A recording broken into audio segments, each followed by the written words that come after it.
Open hearings will be an opportunity for the American people to evaluate the witnesses for themselves, but also to learn firsthand about the facts of the president's misconduct. As we hear more testimony, in fact, the testimony that we're hearing today is actually getting easier to defend the president. House Intelligence Committee Chair Adam Schiff and Republican Congressman Mark Meadows setting very different expectations for this week's public impeachment hearings. And it's time now for our Sunday group. GOP strategist Karl Rove, Mo Alathe of Georgetown University's Institute of Politics and Public Service, former Democratic Congresswoman Donna Edwards, and Senator Mitch McConnell's former chief of staff, Josh Holmes. Congresswoman Edwards, let me start with you. What do you expect these public hearings to accomplish? We know what these witnesses are going to say. Their opening statements were leaked. Their full hours-long transcripts have been put out there for anybody who's interested to read. They've been widely covered. It doesn't seem to have moved anybody. I mean, the Democrats are foursquare in favor of impeachment, and there doesn't seem to have been a single vote that's been swayed so far, at least, by House Republicans in favor of impeachment. So what's the point? Well, I mean, now it's time for the American people to see the evidence. I mean, let's admit it. Even I've read some of the transcripts, but haven't read all of them. And I think for the American people to be able to see these witnesses, to know their backgrounds and that they're public servants, and that they have a sense of duty coming before the committee. And I think that that will be really compelling. And, maybe it's not about swaying individual members of Congress right now, but it's about making sure that the American people put it out there, because Congress is our followers, right? They'll follow the public. And I think that it's really important for the American people to hear the lawlessness and the unconstitutional behavior of the President of the United States. Karl, let's talk about what we're going to hear in terms of the testimony this week. You worked in a White House. We're going to hear from 3 career Foreign Service officers. One of them, William Taylor, a military veteran, has served president since 1985, Ronald Reagan. They're going to talk about an off-the-books foreign policy. They're going to talk about an ambassador, Marie Yovanovitch, who was smeared and recalled because of comments that were being made, a campaign being run by Rudy Giuliani, allegedly. They're going to hear about a link between U.S. support for Ukraine and Ukraine conducting investigations of the president's political rivals. Obviously, there's another side to the story, but that story, does it bother you? Well, as somebody who served in the White House, it does bother me, yes. But on the other hand, there is constant friction between the State Department and administration. We saw this during the Iraq War, where we had people in the State Department leaking against the administration's policy. But look, that's going to be the sideshow. The thing that's going to happen when we have this testimony is that the Republicans are going to be able to ask questions. Think about where we've been. We have selective leaks of what these people said, which is done to spin it as much as possible against the president. Then we have their entire transcripts, which most people don't read. Now we're going to have televised hearings in which they're going to be able to say their piece, and it's going to have an impact, but they're also going to be questioned, and the questioning is going to get to, we have a quid.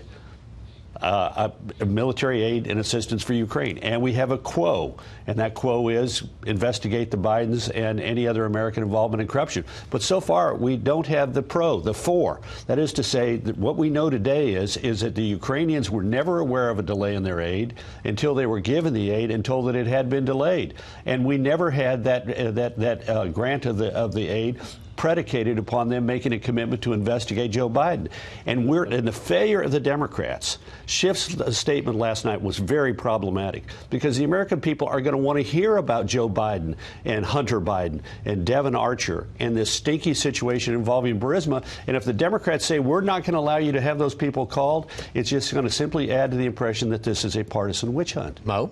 Ambassador Sondland did revise his testimony to say he did inform the Ukrainians that the aid would likely be contingent on this. So that's about where we are on that point. Look, ultimately, I agree with the Congresswoman that now the American people get to see this stuff.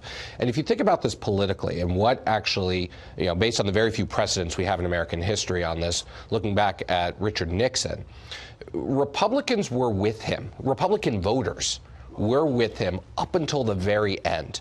The day he left, the polling showed that about 30% of Republicans thought he should be removed from office. But that 30% was a significant number because that's what put a lot of pressure on the Republican members of the Senate. When Barry Goldwater finally broke with the president, went to him and said, Mr. President, you know I've been your guy, but it's become unsustainable for us. Right now, you don't see that kind of breaking from Republican voters. So the question becomes, do these hearings, as the Congresswoman was saying, begin to mobilize and catalyze Republican voters? We know it's doing it for Democrats, and we know it's doing it for independent voters. But here's the question I have, and let me bring in Josh in this, because I understand that, you know, we pay much more attention to the leaks, we pay much more attention to the transcripts than most people do, but they are out there, and they have been widely reported. They've been the lead on the evening news, they've been on the front page of the papers, and so far, Josh, it hasn't moved a single Republican vote. Nor has it moved the Republican primary electorate. I mean, I think, Mo, you have a good point there, and what ultimately did in Nixon was his party basically beginning to turn on him. If you look at the American people right now, in particular the Republican primary electorate, not only are they not moving away from the president, it's hardening. I mean, you've got numbers in 85 plus in terms of their view of this being a quote-unquote witch hunt.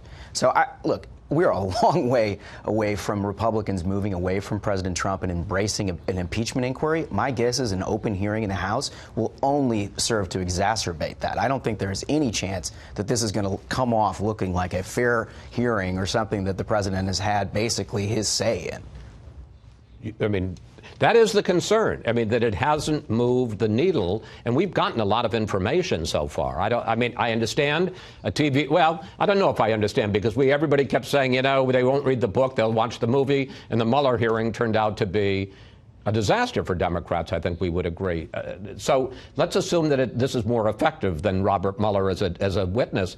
Does it really move the needle? Because it hasn't so far, Congresswoman. Well, look, this is actually very different kinds of behavior even than what we saw in the Mueller report. I mean, we have a president of the United States who withheld aid from an ally who was you know, on the front lines against our chief adversary. And I think when the American people hear that this isn't about 2016, this is about what is happening right now in 2020, prospectively for the 2020 election. And I think that these witnesses are going to make all the difference. I mean, when you look at a Lieutenant Colonel Vindman, for example, you know, he'll be there and he'll be in his dress blues and, you know, fully decorated, raising his hand, saying that he's telling the truth.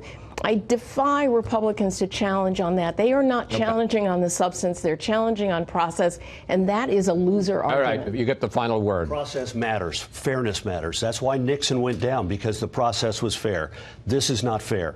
They won't allow they have not allowed the president any of the rights granted to President Clinton during his impeachment, or any of the rights granted to President Nixon during his impeachment. And I love the fact that the Democrats are now decrying the president's decision not to move lethal aid rapidly to Ukraine. After all, the previous administration, a Democratic administration, did nothing to send lethal aid to Ukraine, and the non-lethal aid, they refused to fly into Ukraine on C-130s because they didn't want U.S. military presence in Ukraine, so they dropped them off in Poland, and citizens had to take that non-lethal aid and put it in the back of their little vehicles and trucks and convey it to the Ukrainians. This president at least had the guts to give the Ukrainians the lethal aid needed to stave off the Russian attempt to subvert that country. Well, I think this is probably going to end up being a game changer, and it'll be a bipartisan game changer.